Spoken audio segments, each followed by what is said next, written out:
pasti akan berkurang, terkuras dan habis. Betul? Banyak hartanya, sakit, berangkat ke Singapura, berangkat ke Amerika, berangkat ke Inggris untuk berobat. Iya, kan banyak pejabat-pejabat tokoh kita meninggalnya di luar negeri, habis tuh. Tapi supaya tak nampak sudah dihitung-hitungkan, ya kan? Tapi habis, berkurang terus. Makanya kesehatan ini perlu kita jaga. Kan itu Bapak Ibu sekalian. Kesehatan itu perlu kita galakkan, karena memang Rasulullah mengatakan mukmin yang kuat, mukmin yang sehat lebih dicintai oleh Allah Subhanahu wa taala daripada mukmin yang lemah. Sehat itu penting. Maka justru sehat itu adalah rezeki yang paling tinggi. Bagaimana cara hidup sehat yang diajarkan oleh Rasulullah? Ada, bahkan gratis. Kalau sekarang kan serba gratis ini dikejar-kejar kan, Bu. Ada yang sekarang tapi belum realisasi lah. Itu makan siang gratis. Dikejar itu boleh kan? Sampai ke jalan Sukabaru ini makan siang gratis tuh. Adik-adik muda pasti udah nunggu itu kan, kapan makan siang gratis? Belum ya, satu bungkus nasi rendang, nasi ayam pun jadi. Ya kan Bu? Apalagi sunat masal gratis. Yang kemarin pangkas gratis. Masyarakat suka yang gratis. Tapi obat gratis ala Islam sudah disiapkan sebenarnya. Apa itu Ustaz? Yang pertama, kalau kita mau hidup sehat, yaqumu tahta diya isyams, berjemur di bawah terik matahari di pagi hari. Durasinya sekitar jam 7 sampai jam 10 lah Pak. Jam 11 sudah panas sekali ini Bu, buat kita buat gak sehat lagi. Maka nanti buka surat An-Naba ayat 13 juz 30 posisi sebelah kiri tengah-tengah tadi. Wa ja'alna sirajan wahaja. Wa ja'alna, dan kami jadikan sirajan wahaja. Ahli tafsir mentafsirkan ini ayat artinya kami jadikan terik matahari khususnya di pagi hari menjadi siraja wahaja, obat, wahaja, pelita, syifa'un. Itulah makna persamaannya. Maka terik matahari di pagi hari itu adalah obat. Masih ingat ya tahun 2020 waktu Mbak Covid bergentayangan Pak, ya kan?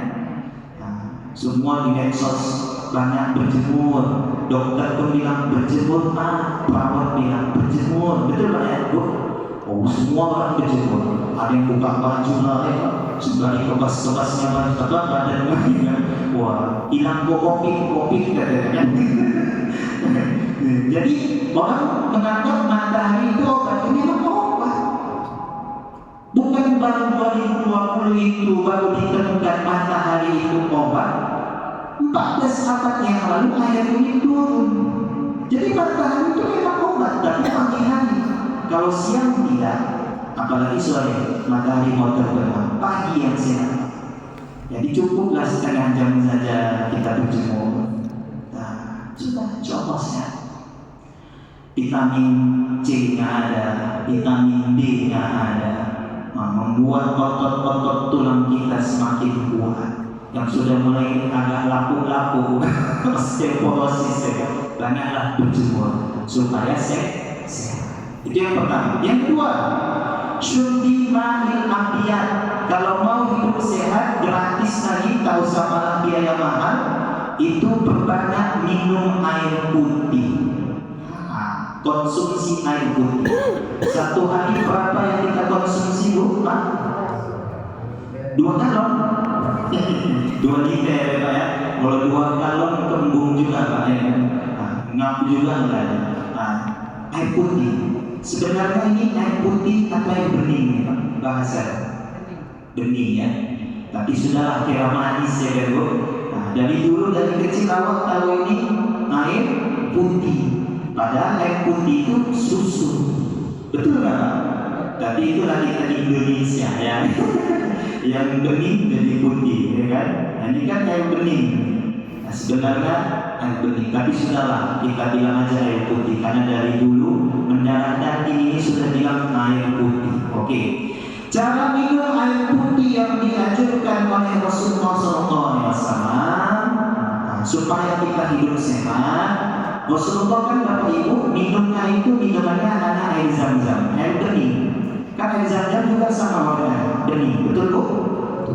Tapi kalau kita mau beli air zam-zam mahal Pak. Satu botol yang 5 liter itu 500.000 sekarang mahal, ya kan? Cukuplah air putih penggantinya. Nah, kalau ada bertamu ke rumah saudara, ada bahasa konotasinya, ini air zam-zam dari Indonesia. Awak pertama yakin pula itu zam-zam. Bismillah, baca doa, Allahumma inni as'aluka ilman nafi'a wa rizqan wasi'a wa shifaa'an min kulli da'in wa saqam. Itu efek di belakang itu kata ibu.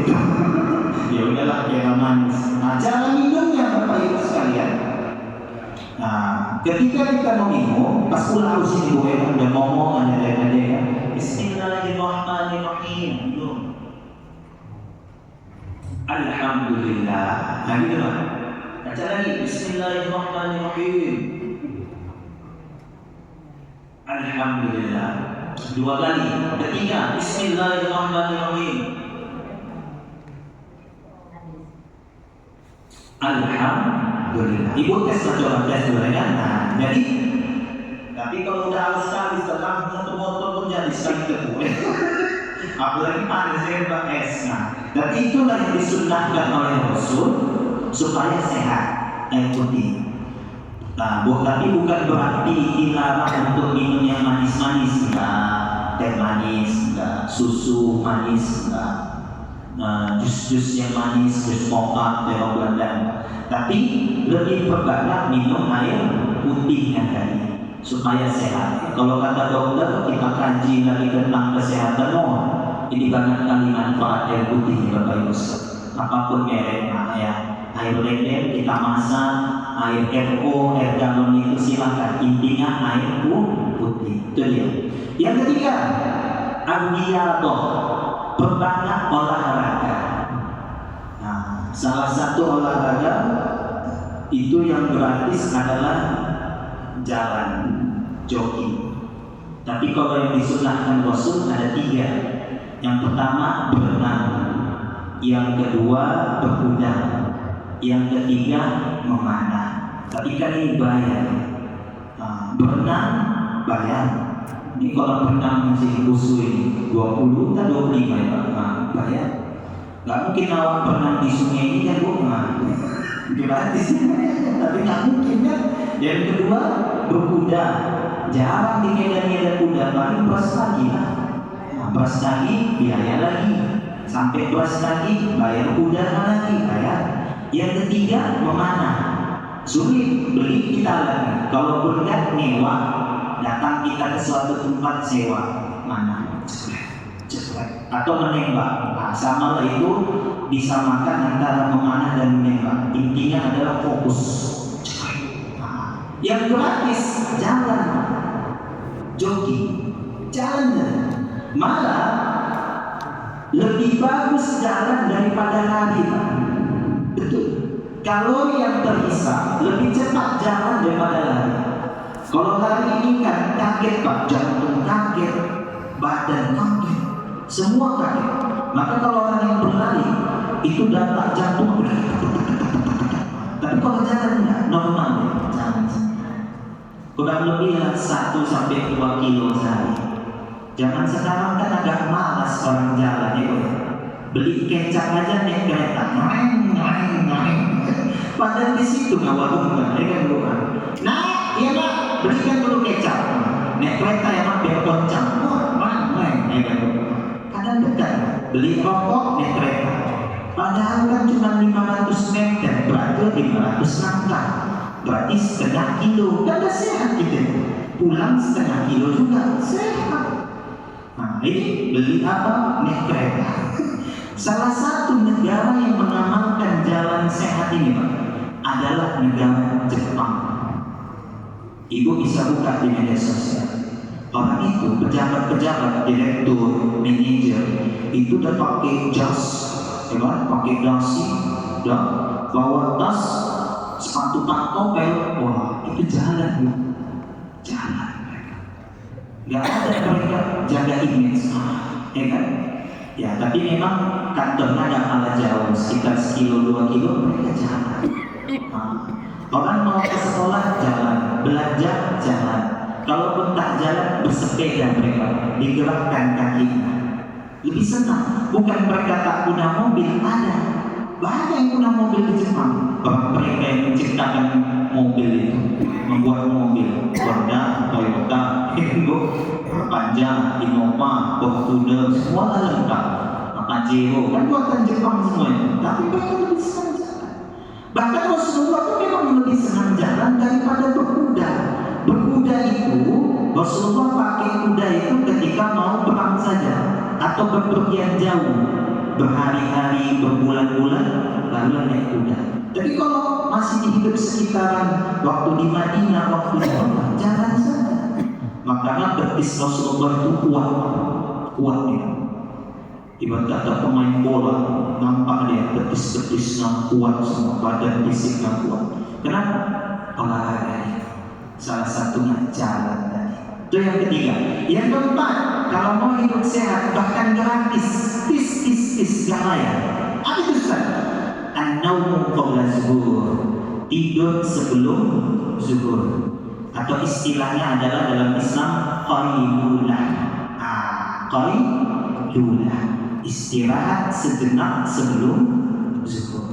Puasa lama-lama. Zuhur sekarang 1:30 kurang lebih. Berarti setengah 12 sudah bisa kita tidur, istirahat sejenak. Jam 12 bangun, insya Allah sehat. Karena Bapak Ibu, itulah Rasulullah tak pernah meninggalkan qailulah tadi. Rasulullah bangun jam 3 sholat tahajud, lanjut qobliyah subuh, lanjut berdagang, lanjut berternak, lanjut. Sudah letih badan ini, istirahatkan sejenak. Tapi yang bagusnya itu sebelum zuhur. Jadi setelah kita sudah bangun setengah jam, persiapan sholat zuhur kembali. Bandingkan kita tidak tidur sebelum zuhur sama tidur, bandingkan coba. Insya Allah lebih fresh, lebih fit ketika kita tidur sejenak sebelum zuhur. Itulah tadi qailulah. Tapi tidur yang dilarang oleh Rasul, tidur setelah subuh. Tidur setelah asar, ini tak boleh, dilarang sama Rasul. Tidur setelah maghrib, ini juga tak boleh, 3. Baru yang disunahkan sebelum zuhur, yang diwajibkan adalah setelah isya. Itu wajib.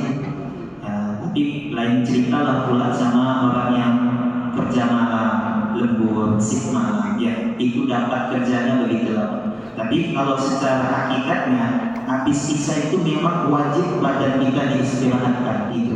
Rasulullah habis isya nggak ada lagi apa kegiatan Pak yang lain, langsung tidur supaya bangun malamnya cepat. Kita tidur jam 10, jam 12, bergadang jam 1, nonton bola, gol katanya. Besok subuh pun ngantuk-ngantuk, tahajudnya nggak lagi. Itulah. Jadi Rasulullah habis isya langsung istirahat. Itu ya. Salah satu negara yang mengamalkan ini adalah Cina. Ilmu dari kita, tapi yang mengamalkan mereka. Di Cina yang bisa buka media sosial itu sudah mulai diterapkan di sekolah-sekolah Cina. Di sana ya, di Cina sana itu sebelum bahasa kita kan zuhur. Kalau mereka sebelum matahari berdiri tegak tonggak begini, mereka istirahat. Bahkan tempat duduk bangku anak-anak sekolah itu di setel seperti jok mobil, bisa berlama. Sudah waktunya tidur setengah jam, tidur semua supaya fresh lagi pikiran, siap tidur semua. Bahkan yang tak tidur kena hukuman, tidur, dipaksa untuk tidur. Setengah jam saja kurang lebih. Sudah waktunya, bangun. Oh, ini ketiduran pula, bangun, dibangunkan Bapak terus. Dibalikkan model tempat duduknya yang tadi kembali normal. Yang tadinya begini jadi kembali normal. diwajibkan makan, luar biasa. Nah, jadi tidur siang itu yang bagusnya sebelum zuhur, bukan setelah zuhur. Tapi memang sulitlah dengan kondisi kita, ada yang kerja lah, ada yang ngajar lah, ada bermacam-macam. Tapi itulah kita sampaikan yang diajarkan oleh Rasulullah. Yang terakhir, kalau mau hidup sehat bahkan gratis lah, ya kan Bapak Ibu, apa itu? Al-istimam qabla subuh, mandi sebelum subuh. Kenal dengan Prof. B.J. Habibie almarhum, presiden kita yang ketiga ya Bapak Ibu sekalian. Itu beliau ada kisah. Beliau kan kuliah di Jerman, teknologi pesawatnya. Jadi setiap semester Pak Habibie, Prof. B.J. Habibie almarhum, itu selalu ranking 3. Ranking 1, 2-nya no. Ranking 3-nya Prof. Habibie. Kalah terus. Singkat cerita dia datangi teman yang dua, hey guys, my friends, tell to me, coba kasih tahu dulu tips-tipsnya. Kenapa kalian bisa ranking 1, ranking 2? Awak ranking 3 aja, masih mending ranking 3 ya boleh kan? Anak sekarang ranking kecoret, ranking terakhir bangga dia. Ranking berapa? Ranking 35 Pak. Dari berapa orang? 35. Ini ranking terakhir pun bangga. Nah ini ranking 3 gak suka Prof. B.J. Habibie, kecewa dia, ya kan? Tahu-tahu nanti kalau kami kasih tahu tipsnya rahasianya, kau lah ranking 1, enggak, tetap tuh kan itu ranking 1, ranking 2 kata Prof. Habibie. Oke, sebenarnya kami mengamalkan apa yang diajarkan oleh agama. Kaget Prof. Habibie, kok bisa apa itu? Kami bangun sekitaran sepertiga malam, jam 2, jam 3. Setelah kami bangun, kami langsung mandi. Setelah mandi kami berdoa. Ya doa yang begini, ada yang kemana kan normal ya. Nggak mengenal istilah tahajud, kan gitu. Wah, jadi itu rumusnya ini otak bersih. Kami pun fit belajar. Sekali baca langsung hafal. Menangis Prof. Habibie di kamar, masuk kamar itu. Padahal ilmunya itu sudah ada. Dari kecil-kecil diajarkan kita bangun malam, tahajud, mandi. Besok start dia mulai. Hari demi hari dia bangun terus. Masuklah ujian semester kelima. Apa yang terjadi? Terbalap teman yang ranking 2, ranking 3 tadi. Prof. Habibie lah menjadi ranking 1. Datang teman yang muslim tadi, nyesal kali kami kasih tahu rumusnya. Tahu juga dia, ranking semester 6 ranking 1 lagi, ranking semester 7 ranking 1 lagi, semester 8 ranking 1 lagi. Jadi sampai di akhir wisudawan terbaik waktu itu adalah Prof. B.J. Habibie. Bahkan Bapak Ibu sekalian, ketika ada problem ya, pesawat itu trouble, masalah, bahkan retak itu bodi pesawat, itu yang dipanggil, yang dicari bukan siapa-siapa. Prof. Habibie dipanggil, ditelepon ke Indonesia. Tolong Prof ke Amerika, tolong Prof ke Jerman, tolong Prof ke Eropa. Kami butuh ilmu Prof. Semua ada di sini. Dan dia amalkan tadi, bangun, mandi, sholat tahajud, maka menjadi orang besar di Bapak Ibu sekalian. Itulah rumus dan hidup sehat. Maka kalau ada orang-orang yang terkena narkoba, salah satu obatnya itu ketika direhabilitasi, salah satu tapi panjang boleh, apa namanya prosesnya, itu adalah berendam di air bak di pagi hari, di subuh, disuruh mereka berendam begini. Tapi nggak cukup 1 hari, setahun, 2 tahun, 3 tahun, itu rehabilitasi. Karena ada teman, salah satu obatnya, salah satu banyak obatnya, tapi dengan mandi sebelum subuh supaya sehat kembali. Ini Bapak Ibu sekalian, di kepala kita ini ada otak, ada pikiran, mindset. Kemudian banyak saraf-saraf itu untuk mengembalikan saraf-saraf tadi yang mungkin sudah putus-putus dengan cara mandi sebelum subuh, kembali sekali mengatur saraf-saraf kita. Tapi prosesnya panjang. Kalian sudah terkena narkoba. Itulah cara hidup sehat. Jadi rezeki yang paling tinggi adalah sehat. Kemudian yang ketiga, rezeki yang paling utama afdal adalah sholihud dzurriyyah, keturunan atau anak-anak yang soleh dan saleh. Itu adalah rezeki yang paling utama. Banyak pun duit kita,